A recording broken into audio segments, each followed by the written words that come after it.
இப்போ யூஸ் பண்ணிட்டு இருக்க ஜியோ, விஐ, ஏர்டெல் எல்லாமே ப்ரைஸை வந்து ஹைக் பண்ணிட்டாங்க. ரீசார்ஜ் பண்ணுற பிளான் ப்ரைஸு. அடுத்தது நமக்கு வேறு வழி தெரியல அப்படிங்கிற மாதிரி நம்ம பிஎஸ்என்எல் அப்படிங்கிற நெட்வொர்க் நம்ம இந்தியாவில் தான் இருந்துகிட்ருக்கு. ஸோ அதுவும் கவர்மெண்ட்டோடைய நெட்வொர்க். இவங்க கரெக்டாக இருந்தால் நம்ம அவங்ககிட்ட போகணும் அப்படிங்கிறது அவசியமே கிடையாது. வேறு வழி இல்லை, நம்ம போயிட்டுருக்கோம். Okay fine. இருந்தாலும் நமக்கு பிஎஸ்என்எல் அப்படிங்கிற நெட்வொர்க் இருக்குது. அதில் சிலருக்கெல்லாம் சேஞ்ச் பண்ணலாம் அப்படிங்கிற மாதிரிலாம் கமெண்ட் பண்ணிக்கிட்டு இருக்காங்க. ரொம்ப சிம்பிளான மெத்தடில் நீங்கள் எப்படி நம்பரை சேஞ்ச் பண்ணாமல நெட்வொர்க் மட்டும் எப்படி ஈஸியாக சேஞ்ச் பண்ணிக்கலாம் அப்படிங்கிறத பார்க்கலாம். ரொம்ப சிம்பிளான மெத்தட் தான். இதுக்கு நீங்கள் ஜியோவோ இல்லை ஏர்டெல்லோ விஐயோ யூஸ் பண்ணிகிட்டு இருக்கீங்கன்னா உங்ககிட்ட கரண்ட்டாக, ஏன்னா நீங்கள் ஒரு எஸ்எம்எஸ் பண்ணணும் போர்ட் யூஸ் பண்ணி, அந்த எஸ்எம்எஸ் பண்ணுறதுக்கு உங்ககிட்ட பேலன்ஸ் இருக்கா அப்படிங்கிறத செக் பண்ணிக்கோங்க. அதே போல் இந்த போர்ட் நம்பருடைய வேலிட்டி அப்படிங்கிறது 15 நாட்கள் இருக்குது.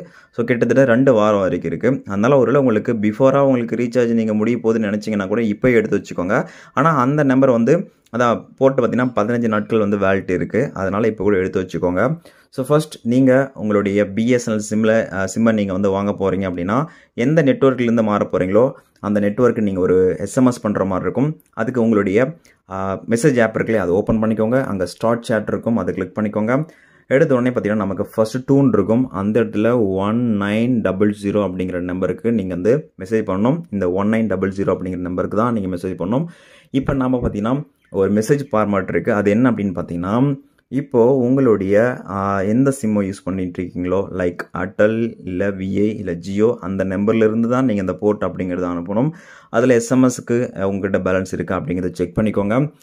அப்படி இல்லை அப்படின்னா நீங்கள் தனியாக பேலன்ஸ் போட்டே ஆகணும். இப்போ என்ன பண்ணலாம் அப்படின்னா, என்ன மாதிரி ஃபார்மேட் அப்படின்னா, ஃபஸ்ட்டு போர்ட் அப்படிங்கிறத கேப்சலில் நீங்கள் டைப் பண்ணிக்கணும். போர்ட் அப்படிங்கிறத நம்ம டைப் பண்ணிக்கலாம். டைப் பண்ணிட்டு இப்போ டி பக்கம் பார்த்தீங்கன்னா ஜஸ்ட் ஒரே ஒரு ஸ்பேஸ் மட்டும் விடுங்க. டபுள் ஸ்பேஸ் விடாதீங்க, ஜஸ்ட் சிங்கிள் ஸ்பேஸ். ஓகே, இப்போ ஸ்பேஸ் விட்டுருச்சு.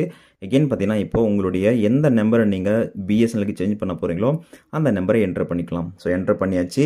இப்போ நீங்கள் எந்த சிம்மில் இருந்து சென்ட் பண்ண போகிறீங்க அப்படிங்கிறது சிம் 1 or 2 அப்படிங்கிறத சூஸ் பண்ணிக்கோங்க. ஏன்னா அதுவும் ரொம்ப இம்பார்ட்டன்ட். நீங்கள் ஃபஸ்ட் சிம்மில் இருந்து சேஞ்ச் பண்ண போகிறீங்களா, ஐ மீன் எந்த சிம்முக்குலேருந்து எந்த சிம்முக்கு பிஎஸ்என்எல் சேஞ்ச் பண்ண போகிறீங்களோ அந்த சிம்மை கரெக்டாக நீங்கள் செக் பண்ணிவிட்டு இப்போ பார்த்தீங்கன்னா நீங்கள் இங்கே எஸ்எம்எஸ் அப்படிங்கிற இடத்துல நீங்கள் கிளிக் பண்ணிங்கன்னா உங்களுக்கு வித்தின் செகண்ட்ஸ் இல்லை வித்தின் மினிட்ஸ்குள்ளே பார்த்தீங்கன்னா உங்களுக்கு ஒரு ஓடிபி மாதிரி வந்துடும்.